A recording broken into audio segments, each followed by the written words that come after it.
Primeiro livro de Reis, capítulo 19, no versos 7 e 8. Voltou segunda vez, o anjo do Senhor tocou e lhe disse: levanta-te, come, porque o caminho te será sobremodo longo. Levantou-se, pois, comeu e bebeu, e com a força daquela comida caminhou 40 dias, 40 noites, até Horebe, o monte de Deus. Amém? Essa história específica aqui que nós estamos lendo neste capítulo, fala-nos a história de Elias, né? Este texto aqui, ele trata de um momento, né, a qual Elias estava passando, a nação estava passando. Era um momento, né, um período caótico para aquela nação, onde a corrupção, onde a ação do mal estava assim presente ali naquele momento. E eu fico imaginando que nesse momento do capítulo 19, ele já tinha passado por várias experiências com Deus, mas ele estava ali naquele momento parado, né, paralisado, né? Então a minha pergunta é essa, né, a você: quem te impediu de prosseguir a tua caminhada? Quem está te impedindo de prosseguir a tua caminhada? Então eu fico imaginando Elias neste momento, né, no livro de Gálatas, no capítulo 5, no verso 7, o apóstolo Paulo escrevendo à igreja ali da galáxia, aos Gálatas, ele diz assim: vocês correm bem, quem vos impediu de prosseguir a caminhada? Quem estava impedindo, né, aqueles irmãos de prosseguir a caminhada?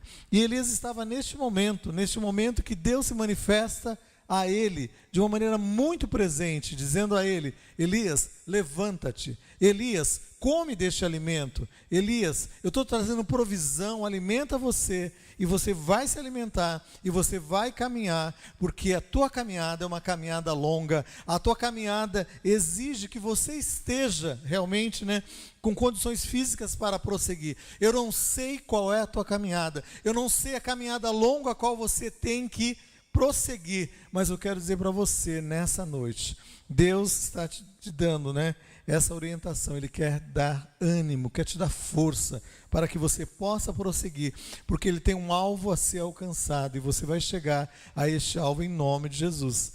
E eu acho interessante que neste momento o apóstolo Paulo escrevendo a esses irmãos, e aí no verso de número 10 do próprio capítulo 5 de Gálatas, ele diz assim: confio de vós no Senhor, que não alimentareis nenhum outro sentimento, mas aquele que vos perturba, seja ele quem for, sofrerá condenação. Então o apóstolo Paulo estava falando, né, daquelas interferências, né, que vinham de uma maneira circunstancial na vida daquela igreja, para tentar impedir que aquela igreja chegasse ao alvo proposto por Deus. E hoje, nos nossos dias, da mesma maneira, nós temos um adversário que vem contra nós, bramando como leão, buscando a quem possa tragar, tentando fazer com que nós possamos parar em meio ao caminho e não vermos, né, posicionamento algum para continuarmos. Mas Deus, nessa noite, nesse começo de noite, Ele te manda dizer: levanta, é hora de começar a caminhada. Ela é longa, mas Deus quer te dar força, quer gerar força ao teu coração, para que você possa caminhar em nome de Jesus. E a primeira coisa que eu vi na vida de Elias, ali naquele momento a qual ele estava passando, não é algo que difere das nossas vidas neste momento a qual nós estamos passando. A corrupção, a idolatria, ela estava comandando toda aquela nação. E a idolatria, a corrupção não pode nos impedir de prosseguir. Então eu fico olhando o quadro ali, né, da vida de Elias, e o quadro a qual nós estamos vivendo, a qual não somente nós como nação, mas o mundo em si está vivendo. Então quando eu orei para Moçambique, morei lá durante 2 anos, e orando e pedindo a Deus que esses recursos cheguem lá de uma maneira sensata, e que chegue realmente aonde deve estar, né, a necessidade, porque em muitos tempos Moçambique, ela recebeu recursos de diversas partes do mundo, né? E nós estávamos ali morando de 2002 a 2004, e nós procuramos saber naquela época, né, Moçambique estava crescendo né, como nação, depois de todo momento, né, reestruturando toda a sua vida, né, como nação, e nós procuramos saber quanto a porcentagem, mais ou menos, eles tinham de fora, que vinha de outras nações, vinham da Europa. Mais de 75% daquilo que era para ser investido naquela nação vinha de fora, vinha como recursos de fora. E muitas vezes a gente via, né, na ponta, né, da necessidade das pessoas ali naquela localidade. Nós estávamos a 1.700 quilômetros da capital, que é Maputo. Nós estávamos longe, né, da onde automaticamente chegavam os primeiros recursos. E a gente via a necessidade, né? Então eu creio que Deus, ele quer ir além do que nós podemos pensar ou imaginar. A corrupção, a idolatria, ela não pode te impedir de prosseguir adiante. E eu fico olhando aqui a vida de Elias, no capítulo 19, que nós lemos no verso 7, o Senhor dá uma ordem a ele: Elias, é momento de você se levantar, é momento de você se alimentar, é momento de você recobrar suas forças e prosseguir adiante. Lá em Hebreus, no capítulo 12, no verso 1, o Senhor diz assim: desembarace de todo o peso, desembarace de todo o pecado, que de uma maneira tão sagaz ele tenta te aprisionar, e persevere na carreira a qual você está proposto. Olhando para quem? Para Jesus, o autor e consumador da nossa fé. Então nós temos certeza que o nosso adversário, ele tenta nos aprisionar, tentou aprisionar de uma maneira tão sagaz a vida de Elias naquele momento, né?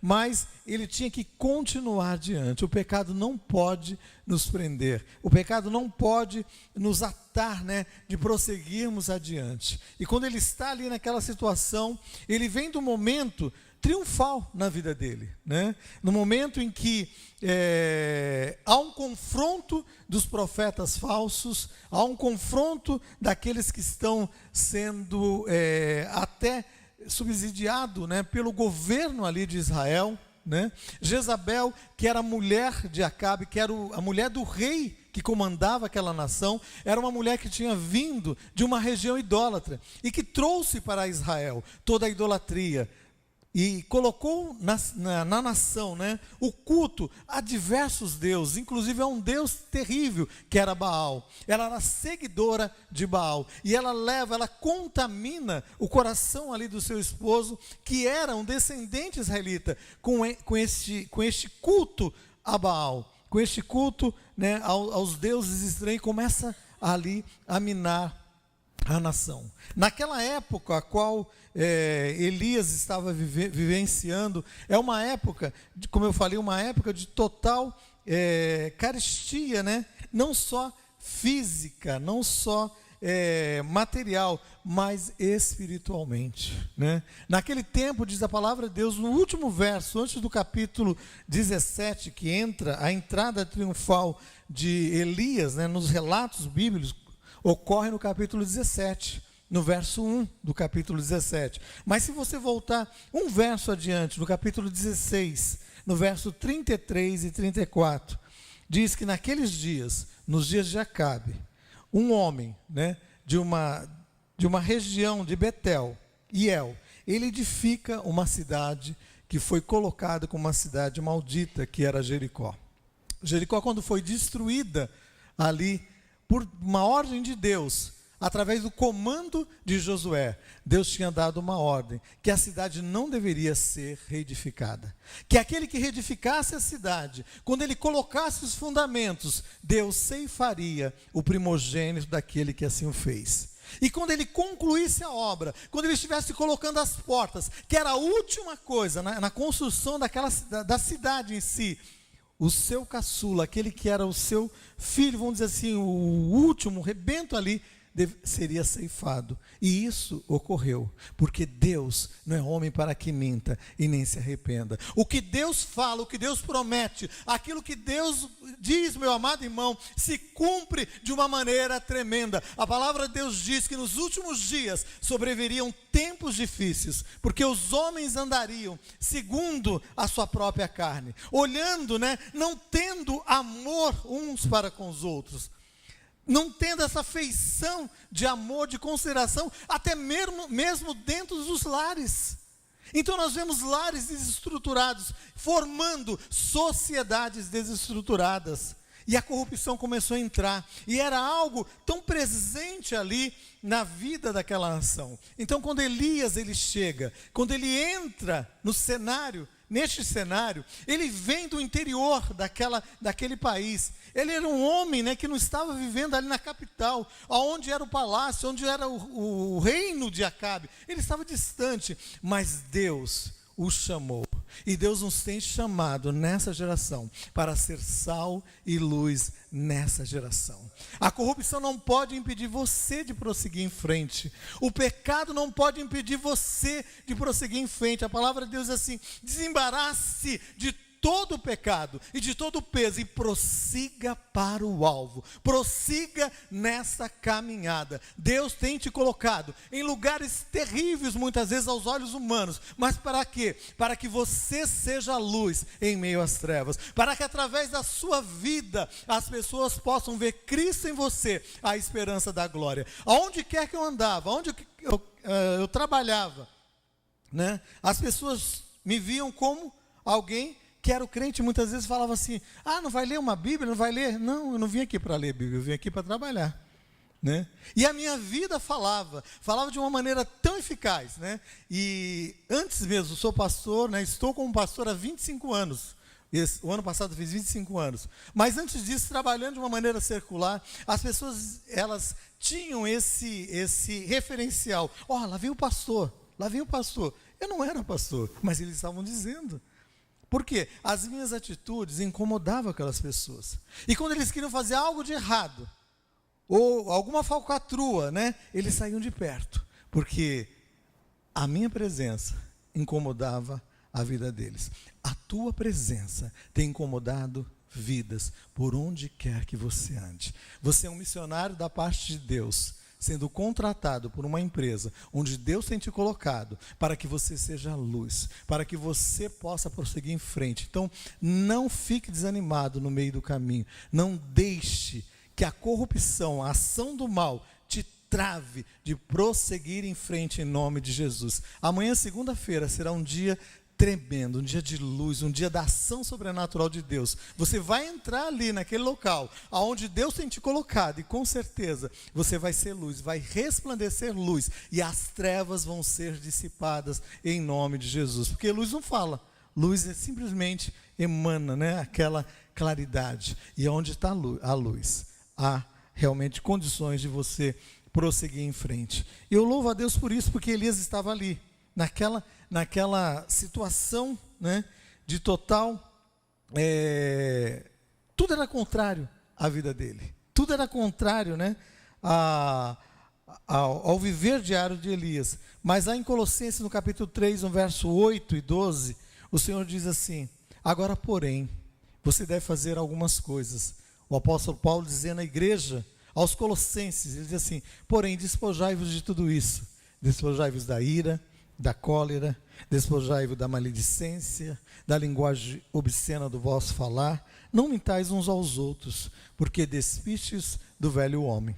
Ele está falando de uma vida transformada pela ação sobrenatural de Deus. Uma vida transformada que vai além de uma roupa, de um aparato que você tenha. Uma vida transformada que emana Cristo de dentro para fora. Que quando você abre a sua boca, a sua linguagem é diferente. Quando você age de uma maneira diferente no meio onde você está, as pessoas veem em você Cristo, o Senhor da glória. Por isso que o apóstolo Paulo diz assim: olha, agora igualmente se despoje da ira, da indignação, da maledicência. Tudo isso é fruto que vem lá de dentro.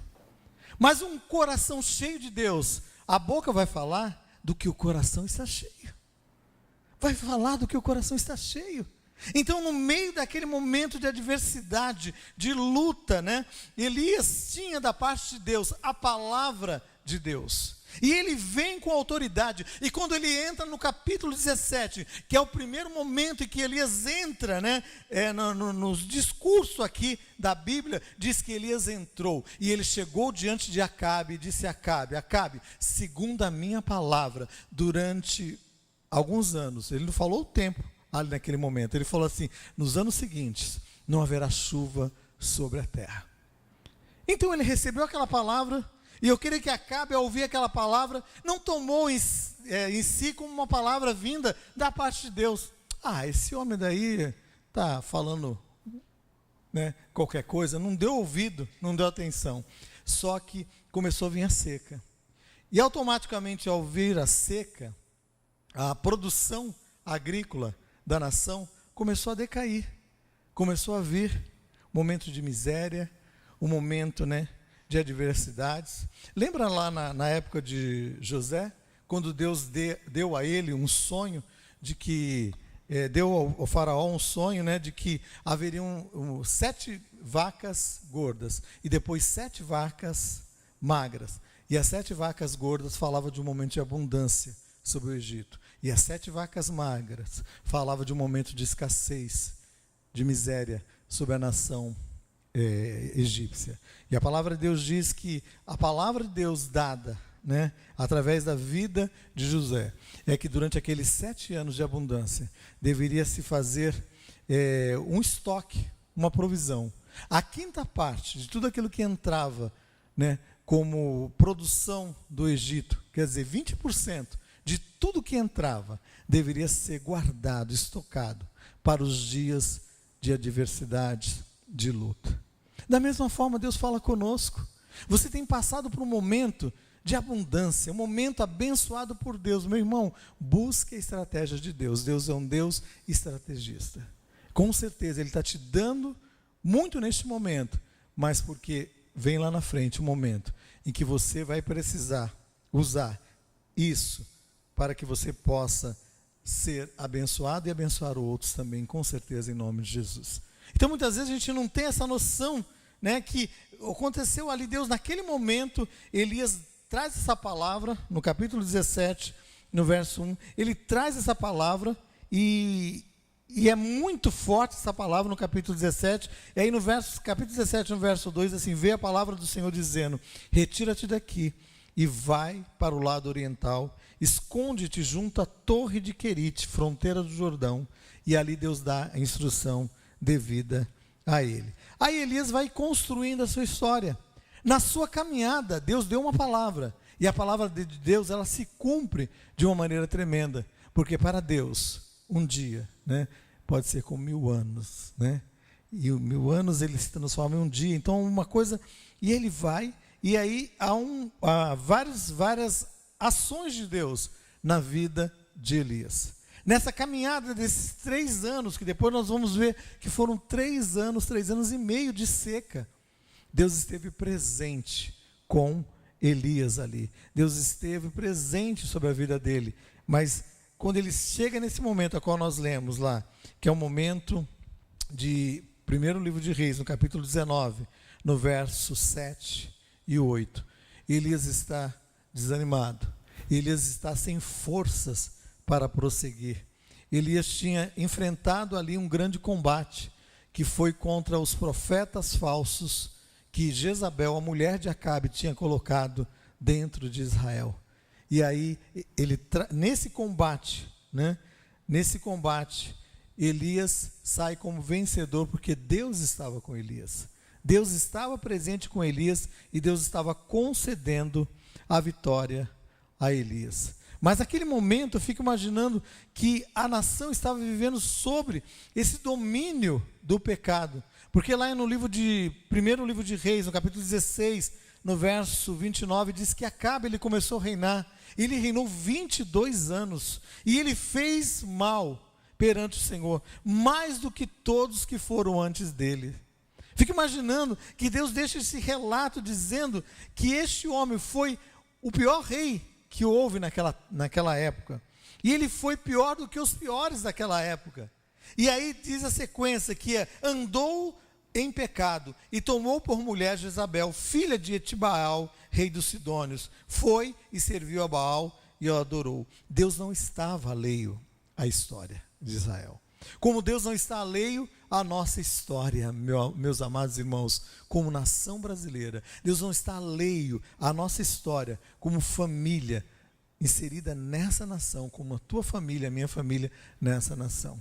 Então eu fico imaginando que naquele momento, naquele momento que acontece, ele começa a espalhar durante toda a cidade, todo o país, o culto a este Deus Baal. Então quando há aquele confronto lá, a qual Elias, ele confronta ali com os profetas, está no capítulo 18 do livro de 1 Reis, quando ele confronta com aqueles profetas falsos, os 400 profetas de Baal, 450 de outros deuses ali, então era um grupo grande, e diz a palavra de Deus que houve fogo dos céus, veio fogo dos céus e consumiu aqueles profetas falsos. E aí Elias tem aquele momento, vamos dizer assim, de ápice, de triunfo, na sua vida ministerial, na sua vida, pública. Mas diz no capítulo 19, que quando Acabe chega à sua casa, e quando Acabe relata à sua mulher Jezabel o que havia ocorrido, o que acontece? Jezabel diz assim: faça-me os deuses como lhe aprouver, se amanhã a essas horas não fizer eu a vida de Elias como fizeste a cada um dos profetas, daqueles falsos profetas. A mulher traz uma palavra maldita, uma palavra que veio como uma palavra opressora sobre a vida do profeta. E o que acontece é o que ocorre lá no relato do capítulo 7 e 8 que nós lemos. Ele estava fugindo daquela palavra, daquela ordem, daquela sentença de morte daquela mulher chamada Jezabel. E aí ele foge, e aí Deus, naquele momento, não estando alheio à situação de Elias, como ele não está alheio à tua situação. Então o que acontece? Deus naquele momento se manifesta a Elias, dizendo a eles: Elias, é momento de você se levantar. É momento de você se levantar, porque a caminhada é longa. Eu quero dizer para você, a sua caminhada é longa, mas não desanime. É o Senhor que vem trazendo força ao teu coração, para caminhar, para trilhar este caminho. E o que Deus faz? Deus dá o alimento, a provisão devida. Então por isso que a palavra de Deus diz assim: medita nessa lei, de dia e de noite, para que te vá bem e para que faça prosperar o teu caminho e tão prudentemente tu possas te conduzir. E aí Deus diz a Josué, lá no capítulo, Josué no capítulo 1, diz assim: não te mandei eu? Seja forte, seja corajoso, porque tu farás herdar este povo, a terra a este povo, a qual eu tenho prometido. Assim como fui com Moisés, eu vou ser com você. Então eu quero que você tenha isso no seu coração.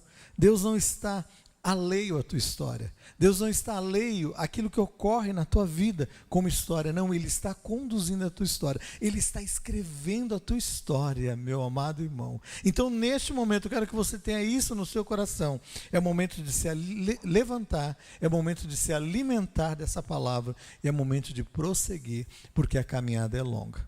Mas essa caminhada longa, o que ocorre, tem esse momento de peso, de pecado, mas a segunda parte nessa caminhada é a oposição. A oposição vem muitas vezes tentando nos impedir de prosseguirmos nessa caminhada. A oposição na caminhada é um grande obstáculo a ser vencido. A oposição muitas vezes vem para minar as nossas forças. Jezabel foi essa oposição que se levantou para tentar minar no coração de Elias, aquilo que Deus tinha proposto. E foi aquele verso que nós lemos. Ela falou assim: olha, eu vou me levantar e amanhã este Elias vai ser morto, vou acabar com a vida dele. Então ela trouxe uma palavra opositora, uma palavra que veio, e encontrou guarita no coração de Elias. Então eu quero que você, meu amado irmão, tenha no teu coração isso. A cada momento que você esteja caminhando, que você possa guardar o teu coração. A palavra de Deus diz em Provérbios capítulo 4, no verso 23, assim: sobre tudo que você deve guardar, guarde o teu coração, porque é dele que procede as fontes, as saídas da vida. Guarde o teu coração. Começar amanhã o teu dia de trabalho, guarde o teu coração. Guarde o teu coração naquele local de trabalho, né? A abrir a tua boca, né? Que a tua boca possa ser uma boca a abençoar vidas. Que os teus ouvidos estejam atentos, porque o diabo muitas vezes ele vem para matar, roubar e destruir. Nós estávamos morando ali em Moçambique e a gente estava se preparando para voltar, depois de 2 anos de Moçambique. E nós juntamos todas as coisas nas nossas malas. E algumas coisas a gente doou e ficamos com algumas poucas malas ali para voltarmos para o Brasil. E nós estávamos numa casa, que não era a casa que nós estávamos morando, era uma casa que nós estávamos ali apenas naquele período dos últimos dias, e de repente tinha um guarda que guardava, né? Guardava ali de supostos ladrões, né? E aí eu lembro que a gente estava dentro daquela casa, e a porta era uma porta que qualquer um que chegasse e desse um sopro, a porta, ela abriria, né? Aquelas chavinhas, tipo aquelas chavinhas, sabe aquelas chavinhas daqueles armários antigos, que eram uma chavinha assim, é mais ou menos desse estilo.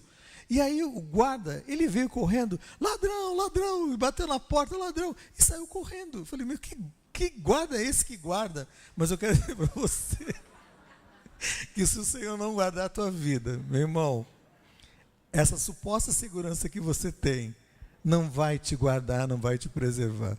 Imagina aquela noite, a gente já ia embora no outro dia, com as malas. A nossa vida toda estava naquela mala. Nós fomos para lá, como nós éramos marinheiros de primeira viagem, no sentido para morar fora, né? Então nós levamos um monte de mala, né? Desse monte de mala, 2 malas foram extraviadas, depois roubaram 2 malas e tal. 2 nós não usamos, porque eram roupas que a gente não ia usar no nosso dia a dia lá. Então, vamos dizer assim, excluiu-se 4 daquelas 8 que nós tínhamos, porque eram 2 para cada um. Imagina, eu, a Sueli, Samuel e a Aline, tudo, os menores, mas calculamos 2 para cada um. Hoje eu não calcularia 2 para cada um, seria uma, meu irmão, daquela bem, sabe, bem compacta, sabe aquela compacta, que você vai levar o que é necessário, né? E aí nós saímos de lá, e quando nós fomos embora, nós doamos acho que mais 2 malas. Eu sei que nós ficamos com poucas ali, mas era a nossa vida ali, a nossa vida estava ali dentro, né? Não só a nossa vida com os documentos e tal, mas ali a nossa vida com aquele pouco resto de roupa que a gente estava ali.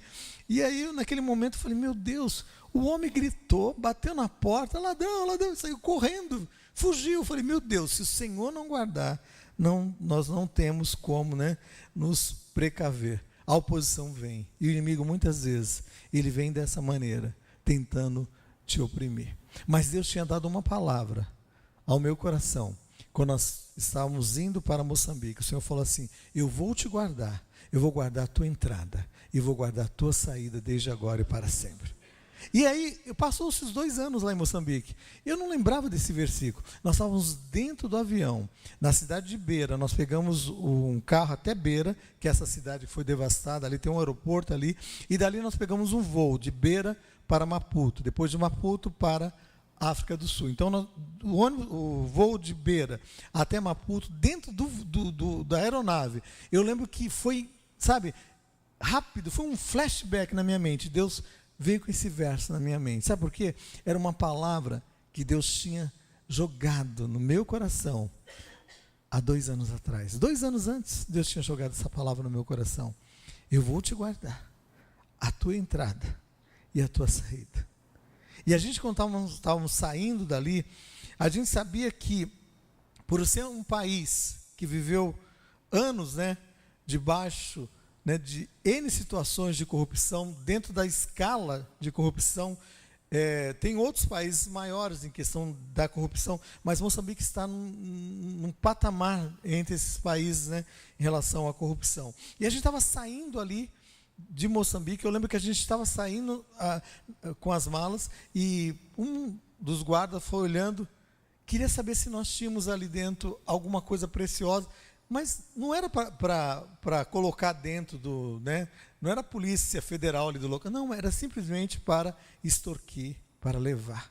E aí a gente abriu, eu lembro que nós abrimos, e tinha algumas literaturas cristãs e tal. A gente falou que nós éramos missionários, estávamos ali naquele país, mas nós vemos que o inimigo, ele tentou até o último momento quebrar essa palavra que Deus tinha dado, essa palavra que Deus guardaria na entrada e na saída. Quando nós saímos de Moçambique, nós íamos ficar uma semana ainda na África do Sul, para pegarmos o outro voo para o Brasil. Naquele momento que nós estávamos na África do Sul, minha filha mais velha, ela começou a se sentir mal e a gente correu com ela para o hospital e aí detectou que ela estava com malária. Só que naquela região, que é a região da África do Sul, não tem casos de malária. Tem em Moçambique, tem na região da Moçambique, Zimbábue, mas na África do Sul não. E aí o médico não sabia qual era E aí nós falamos, moramos em Moçambique, a gente usava esse remédio. Aí o médico falou, usa esse remédio. Tudo em inglês, a gente tinha que traduzir. Usa esse remédio, faça isso, controle a pressão, controle o tempo que ela está com febre. Falei, meu Deus, eu praticamente fui o médico dela, né? Pegamos o remédio, demos o remédio naquela semana e acabou o período e ela fizemos o exame de novo e ela estava curada. Aí nós pegamos o voo e aí estávamos chegando no Brasil.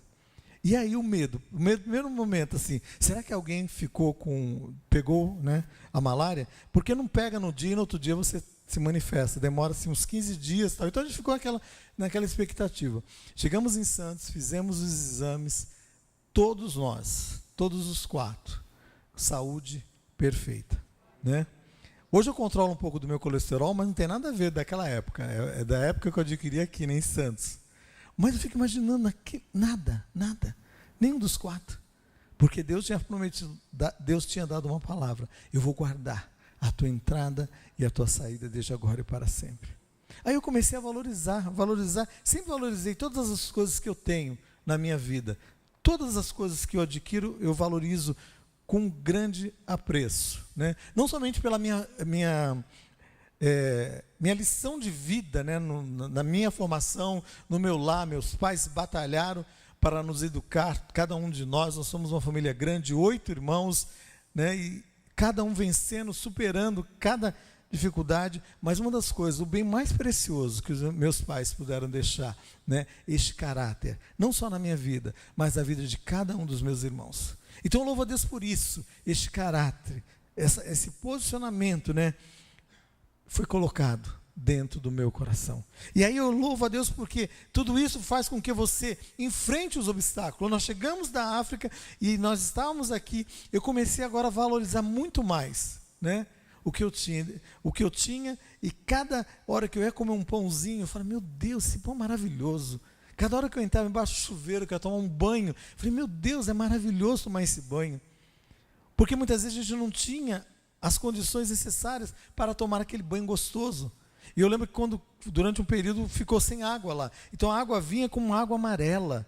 Uma água, meu irmão, era água tratada pelo todo o serviço lá, né, da rede fluvial de Moçambique. Mas uma água amarela, a gente não tinha coragem de tomar aquilo. Tanto que quando a gente entrou em Moçambique, a gente tinha todo um ritual. Tinha que usar umas pastilhas de cloro para poder tomarmos aquela água, né, que era tirada dos poços artesianos, mas Deus guardou em todo aquele período, tanto a minha vida como a vida dos meus filhos. Mesmo guardando, a gente teve malária, passamos por isso, todos os 4, mas Deus guardou, Deus preservou. Teve um momento, eu fui dar aula na escola bíblica lá em Moçambique, eu estava indo de bicicleta, e eu fui mais ou menos uns 3 quilômetros, e eu desconfiava que eu estava com a malária. Sabe, o físico cansado, aquela prostração. E eu fui dar aula. Quando deu mais ou menos... E a gente saía muito cedo, saía em volta de 6 e pouca da manhã. Quando deu umas 11 horas, eu falei assim, eu não estou aguentando, eu vou voltar. Mas nem pensei em pegar carro, nem nada. Eu peguei e fui de bicicleta. Eu lembro que fui andando, na metade do caminho eu não conseguia mais pedalar. Eu fui empurrando. Eu lembro que eu fui empurrando até em casa. Quando eu cheguei em casa, eu coloquei a bicicleta, eu falei, Sueli, eu vou no hospital. porque eu tenho certeza que eu estou com malária. Aí eu fui direto ao hospital, era na esquina de casa, e aí eu fui em direção ao hospital, lá eles fizeram o exame, me deram um papelzinho, tipo um papelzinho desses craft, que é de papel que faz esses pacotes, né? Era um papelzinho, cortou, e ali a mulher colocou tantos xizinhos, significando que eu tinha uma malária em tal, né? Eu falei, meu Deus, bem assim, bem, né? Era um processo assim, de alta, né, tecnologia, né? Mas aí a mulher falou assim, agora você vai tomar um remédio. Eu falei, mas minha senhora, eu não posso tomar esse remédio, porque já tomei esse remédio, e ele não faz efeito. Faz efeito para os moçambicanos, para a gente não faz. Aí eu falei, qual que eu tomava? Ela falou, não, você pode tomar esse. Só que esse que eu estava tomando, era um que a gente tomava e vinha da África do Sul. Mas esse remédio que nós tomávamos, eram 8 comprimidos. E esses 8 comprimidos que nós tomávamos, fazia com que você tivesse automaticamente reações nos dias seguintes. Só que a gente tinha que ficar 2 meses. Nós não poderíamos tomar de novo esse remédio num período de 2 meses. Então eu fico imaginando, você sai na rua, você fica olhando, aquele mosquito está contaminado, aquele outro está... Não podia, meu irmão, tinha que tocar a vida. Mas quando dava 4 horas da tarde, a gente sabia que 4 horas da tarde é o horário que eles tentavam entrar dentro da sua casa. O que eu fazia?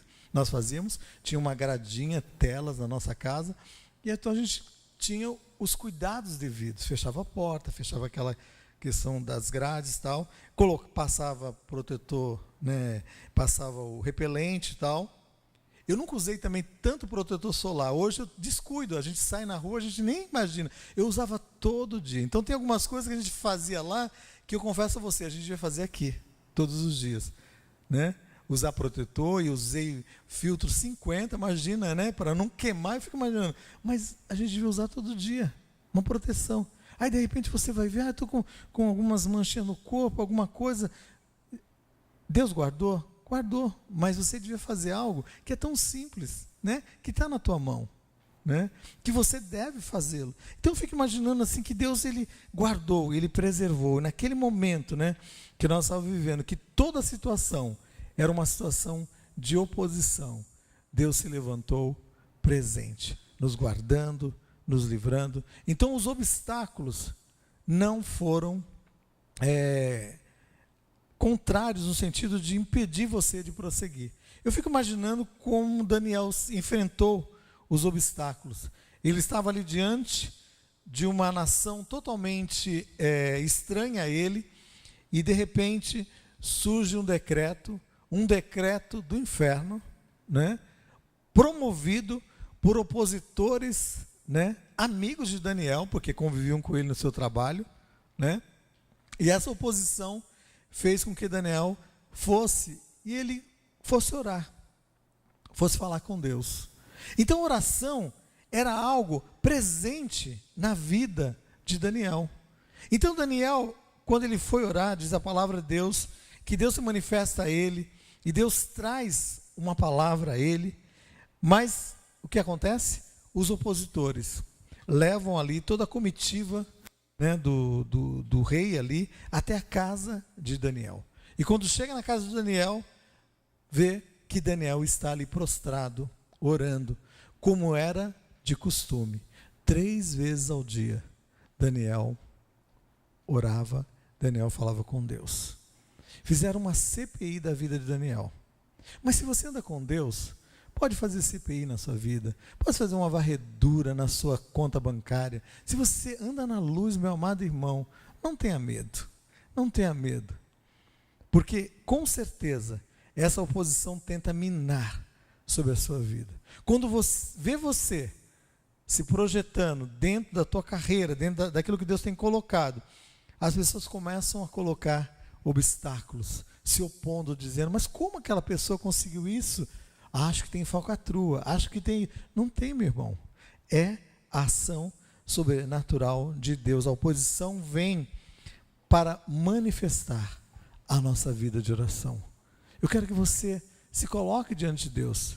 Você não brigue com as suas armas humanas, mas que você possa se colocar diante de Deus, como Daniel fez, 3 vezes ao dia, se colocando diante do Senhor, orando de uma maneira tremenda. Efésios capítulo 5, no verso 14, o Senhor diz à igreja, diz assim: desperta tu que dormes, levanta-te dentre os mortos, porque Cristo vai te iluminar. Portanto, vede prudentemente como andais. Ele fala, veja como prudentemente você está andando. E aí na sequência, no verso 16, diz assim: não se embriague com vinho, onde há contenda, onde há dissoluções, mas se encha do Espírito Santo, falando entre vós, com salmos, hinos, cânticos espirituais, cantando e salmodiando ao Senhor com graça nos vossos corações. A oposição vem, a ação do mal vem, mas o que você deve fazer é se encher do Espírito Santo de Deus nessa caminhada, para prosseguir nessa caminhada, olhando para Jesus como autor e consumador da fé. Os obstáculos não podem nos parar, não podem nos parar nessa caminhada. Todo obstáculo traz em si um aprendizado.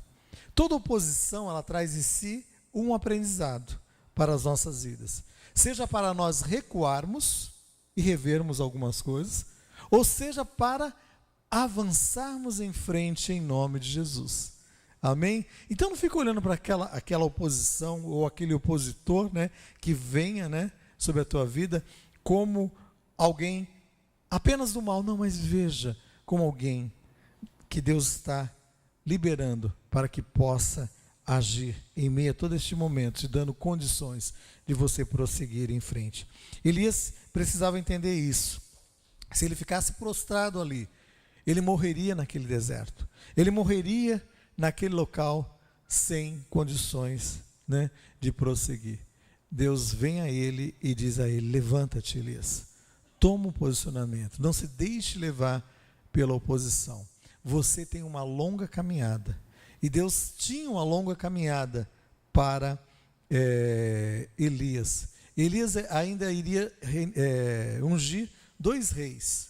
Iria ainda ungir um sucessor sobre a vida dele, que seria um profeta que estaria dando a sequência, né, ao seu ministério. Então não fuja diante da oposição, não fuja diante, né, dos obstáculos, mas se alimente da palavra e prossiga em frente, olhando para o autor e consumador da nossa fé em nome de Jesus. 1 João capítulo 5, no verso 4, diz assim: porque todo que é nascido de Deus vence o mundo, e esta é a vitória que vence o mundo, a nossa fé. Porque todo que é nascido de Deus tem a semente de Deus, todo que é nascido de Deus tem o entendimento que vem da parte de Deus, porque o Espírito Santo de Deus, ele habita nas nossas vidas, meu amado irmão, e ele nos convence do pecado, do juízo e da justiça. Ele não te abandona jamais, nem mesmo quando nós pecamos, meu amado irmão. Ele está nas nossas vidas como selo da parte de Deus, e ele nos convence do pecado, do juízo e da justiça. Por isso nós vamos prosseguir em frente.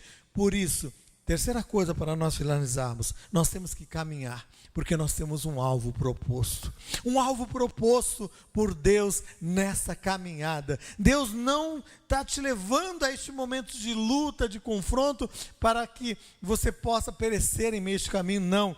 Tem um alvo proposto. Qual que era? 1 Reis 19, 7, 8, que nós lemos, no finalzinho diz assim: levanta-te e come, porque o caminho é sobremodo longo. Levantou-se, comeu e bebeu, e com a força daquela comida, caminhou 40 dias e 40 noites. Até onde?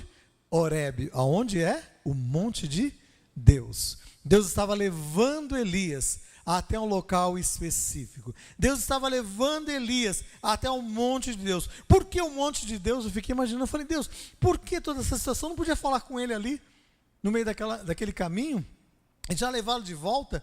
Mas manda ele caminhar mais 40 dias, mais 40 noites. Ele vai até um local, porque certamente lá, no monte de Deus, Deus certamente poderia falar com ele, livre de qualquer interferência circunstancial.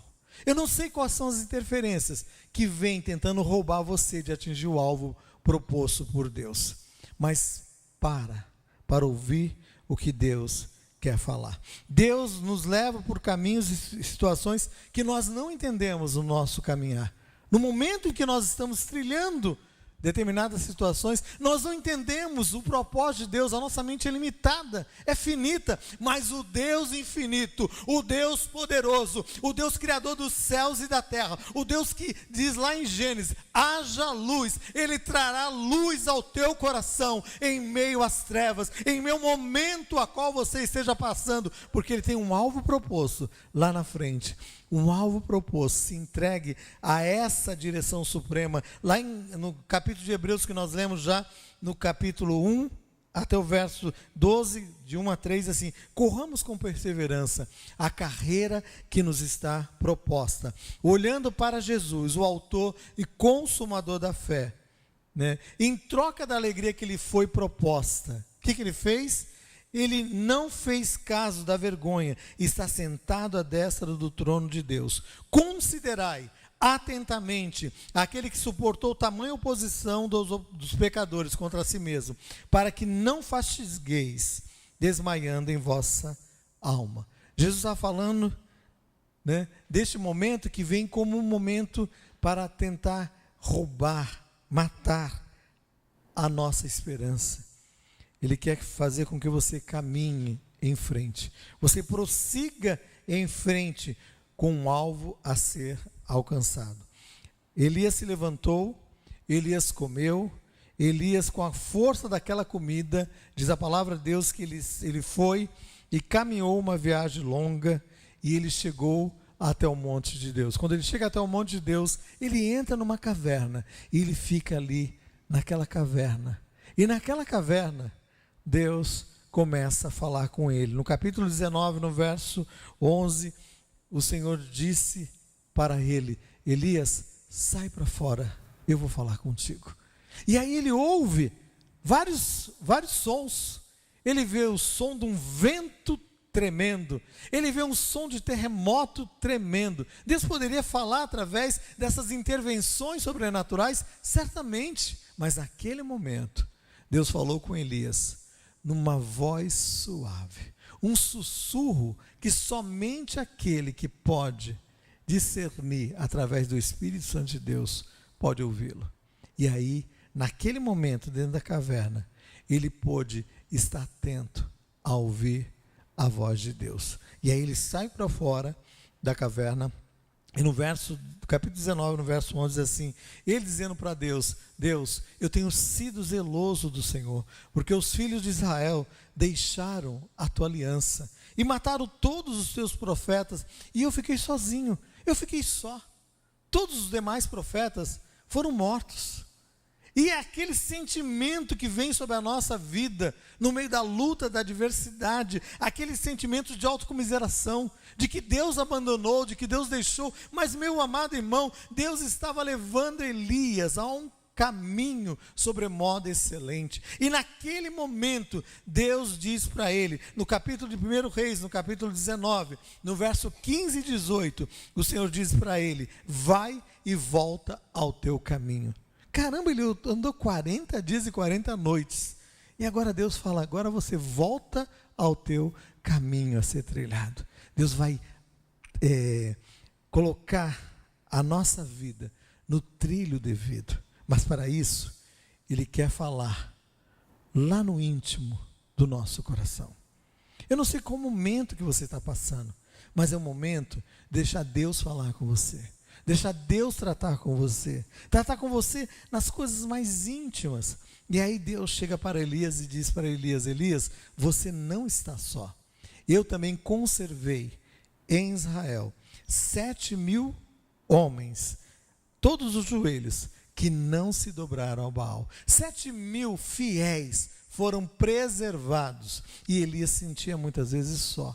Talvez você esteja nessa caminhada, trilhando este caminho, se sentindo só, meu amado irmão, mas eu quero dizer para você, você não está só neste combate, mas você tem outros irmãos que estão como você, combatendo, mas olhando com os olhos da fé. E eu quero que você caminhe, crendo em nome de Jesus, na ação sobrenatural de Deus, porque 7.000 almas foram preservadas ali no tempo de Elias, como no nosso tempo também. E eu tenho certeza certeza, porque Deus tem um alvo proposto para a tua vida. Deus tem um alvo proposto. Deus falou para Elias: Elias, você vai ungir ainda um rei sobre a Síria, você vai ungir um rei ali sobre Israel, e você vai ter que levantar e ungir um sucessor para a sua vida. Você já imaginou que você está sendo levantado por Deus em meio a este momento de luta e de adversidade, e Deus tem colocado do teu lado uma pessoa